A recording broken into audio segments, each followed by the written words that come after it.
Welcome back to another episode of A Bit of Board Games. Today is an interesting one. It's episode 85, and it's Thursday, December 7th. Ralph and I recorded an episode, supposedly, last night, but since I'm not in my usual space and traveling, and on a different computer, some issues arose. And this time I did not have audio. So that episode was kind of a bust. Ralph recorded his audio separately and everything, and it sounded great. And mine did not get recorded because of some of my settings on OBS. So that's where we're at now. Yeah. Anyway, so I, as I said, am not in my normal spot. I'm Steven, by the way, of Waffle Games.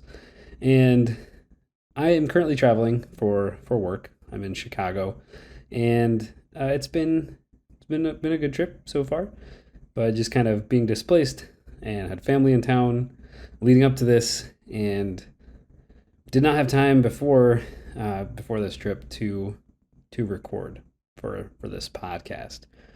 And so here we are. And it's a weird one.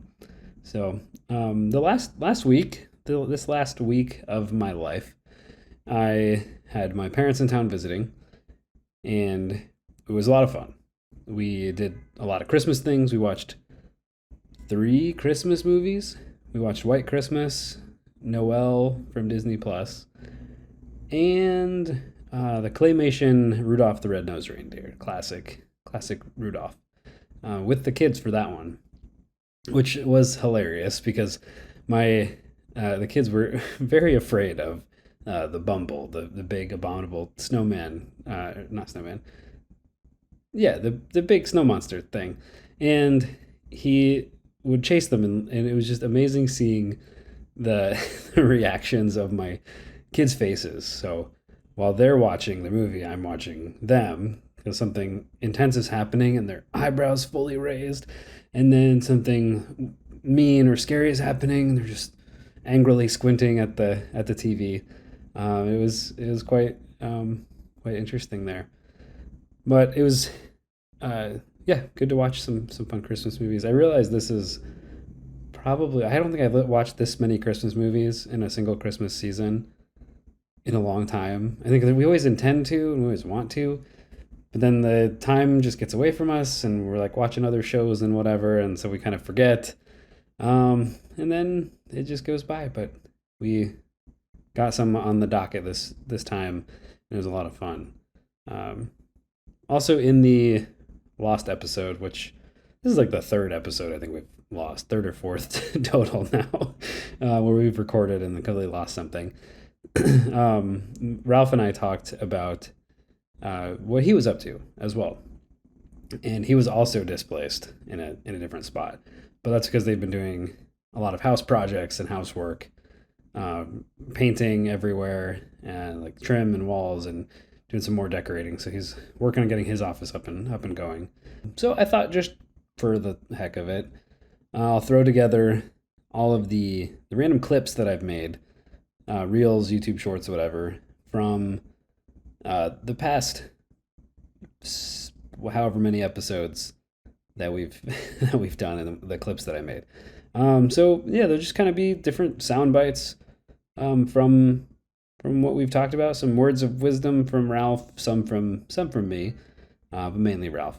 So that'll be it. Here's the thing, listeners, viewers, everyone out there. It's just good practice to just think through how you would design a game. Think through the mechanics, the theme, and how the theme plays in. We're heavy on the theme designing side, and we build mechanics around that. It's like, we're like, hey, here's an idea of a world or a story or a game. And then we dive into that. And the more that we get into how the world works and what's happening in that world, that's kind of how we decide what the game's going to be. What is the purpose of this game? What is it trying to do? And then how do we get the game there? How do we get that feeling? Everyone has ideas, but if you're trying to design a game and make something, just like pick a random theme and then just start going down that rabbit hole and just see what you come up with and where it goes. It's just a good exercise to try out different things and get your design chops going.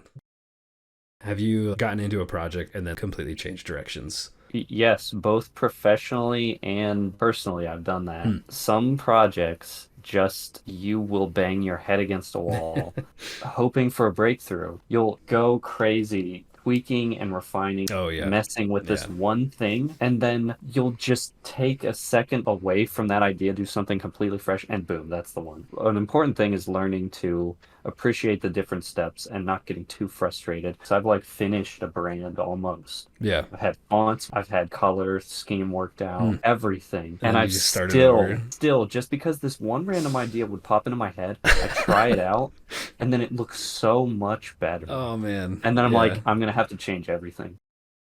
What is the more difficult stage to be in? The easiest stage is the initial design. You have this idea, and then you're building out that idea conceptually. If you focus on the lore of the game, you're then trying to figure out what kind of mechanics work with that or what kind of game it is. In terms of the two of like the development and the art, there's fun and grindy aspects to both. The development and testing, we get ideas and we get a prototype and then we try it out and then we find all the issues. Hopefully the game is actually like fun and we like make tweaks, make changes, like adjust stats, adjust numbers on cards, and then try it again. The art I think is fun to imagine what that item is going to look like and draw that out. Yeah. There's fun aspects to that, but then there's also the part where it can feel like a chore because you're like, I have to just draw 60 items. It's just like production. You're just doing it because it has to get done. But like I think there's Yeah, elements of it that can still be fun. I kind of just enjoy that's like true. all the aspects of it. Certain games are better than others because of how intentional they are with their designs. We're talking about like intentional game design. You're designing in a certain way to get your players to experience a set of feelings. You want players to experience that game in a specific way. That's I think you're hitting on the most important part. What separates intentional game design from bloated design would Hmm. be that your decisions as a player should feel like they actually matter. Hmm. They should Sure. feel like they make a real impact on your experience. You want people to have fun when they fail. So it's Yeah. essentially like you want like a rewarding challenge. So a challenge that like feels good to accomplish, but in that accomplishment, it feels good because it was difficult that you accomplished that. In board games, how do you make it fun to fail? Because like in video games, if it's like a fast-paced game, you die and you're just reloaded back to the checkpoint and can keep going, keep trying something. But in a board game, that can sometimes feel worse if you're like going through this big scenario or this mission and then you get close to the end and like you die or everyone dies and then you lose. If it just kind of sucks. Trying not to make things feel unfair. Like if someone's gonna fail, it shouldn't feel like they had no control over Right. that. You don't want to fail on a bad dice roll. You don't want to Yeah, fail yeah, on yeah. like not drawing a right card. You need to like provide them everything they need like to succeed, but in a way like where they have to figure it out. When do you decide that an illustration or a project is done? Art and design are different answers here. With design, there's a clear intention. And once you've conveyed that message, you can pretty much call it a wrap. That's what good design does. It hopefully acts as like a pretty vehicle for your Sure. message to be brought to people. So Um, what about in like art? Is it just more so subjective? art is a Hmm. much more difficult one. Sometimes there's no real intention, or it's left intentionally interpretive or vague, Hmm. because the value of artwork is more intrinsic. You need to know your own goals with the art and accurately and honestly try to evaluate whether or not you've reached them. A good general rule would just be to finish more art, and you may not be happy with everything you do, but Yeah. with each new project you finish, you'll start being happier with that more often. Hmm. With my Oh art yeah. and with like my illustrations, I'll get feedback from like friends and family like, "Oh, like this is awesome." But is it? I start over analyzing it and I'm just like, this is hot garbage. And so then I start over and it's hard to get over that. I feel like I'm Mhm. not good enough to do this. I feel like I can't do it, that I should be better. How have you dealt with that? Imposter syndrome, it's super common, especially in creative Hmm. fields. A lot of it has to do with your frame of mind. All that imposter syndrome really indicates is that you've like achieved something, because people achieve way more than they think they can or think they're capable of. You didn't get there for no reason. You had a drive, Yeah. someone saw something in you, you worked hard, and now you're here. Because that's the tricky thing. It's like you can start to get all in your own head and work through the imposter feelings and don't let it bring you to like some kind of halt. The hardest part is all of the initial legwork of figuring out how the item kind of fits together and how it is presented generally. After that, honestly, the rendering and stuff goes pretty smooth because I'm Sure. just so used to doing that. The part that you would think is the easiest part is the hardest part. It's just getting it Yeah. down and proportioned correctly and having everything kind of like figured out how this bit of the item connects to this other bit of the item. Yeah, that's the hardest part right there because Yeah. that's what's going to make your item feel good and natural. You know, if you start out with something good in a rough state, then you should be able to carry that through to the Yeah. finished state. If it starts in its rough state not really looking right and you put off figuring out some of those things and you're like, "Oh, I can worry about that later." Really, it never comes together. In my experience, that has never worked for me. So you have to answer so many questions up front.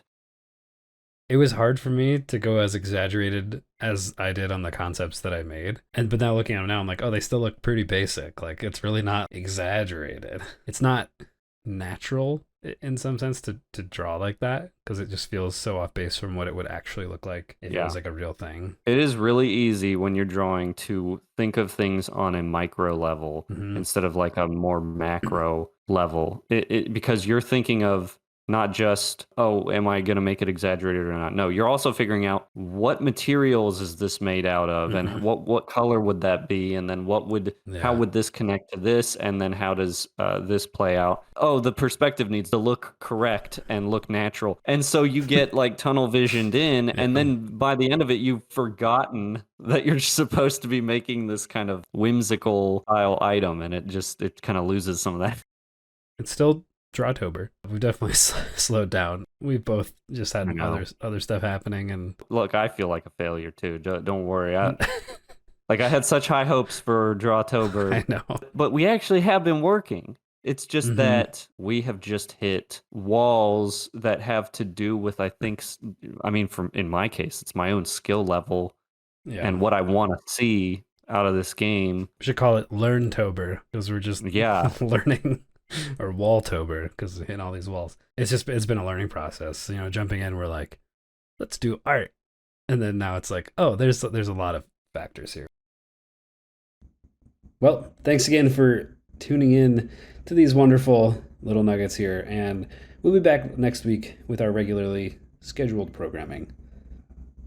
Ready for you, that, and stuff. Okay, cool. All right, thanks again for being here, and we'll see you next time. Bye.